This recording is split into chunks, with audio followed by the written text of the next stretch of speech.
Ito ay rated SPG. Striktong patnubay at gabay ng magulang ang kailangan. Maaaring may masiselang tema, lengguwahe, karahasan, sexual, horror o droga na hindi angkop sa mga... Dahil tuluyan na ngang tinanggalan ni William ng trabaho ito ngang si Ikit, kaya naman nga naghahanap na nga siya kung saan nga siya makikituloy.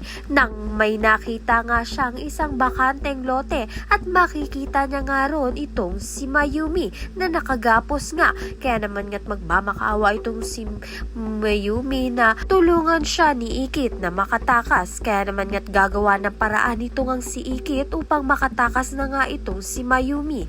Dahil nga ay ito ngang si William, asawa nga ni Mayumi, ay lason na nga ang isip sa kagagawan nga nito ni Soraya. Kaya naman nga't nang makalapit na nga itong si Mayumi sa resort ay makikita niya nga itong si Soraya na malapit na nga dito kay William.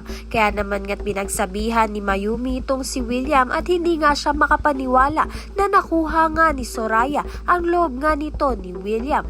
At nagtiwala pa nga itong si William sa ugali nga nito ni Soraya sa kabila nga ng ginawa ni Soraya dito nga kay Mayumi. Sa kabilang banda naman nga maraming nagpoprotesta sa labas nga ng resort nila Matthew dahil hindi nila nga gusto na matuloy ang casino project dahil nga ay masisira nga ang mga pinaghirapan ng mga dinagat sa Daraitan. At isa pa nga rito ay pinaglalaban nga rin ni Ikit na hindi nga matuloy ang casino project dahil mawawalan nga ng trabaho ang mga dinagat sa kanilang bayang Sinilangan.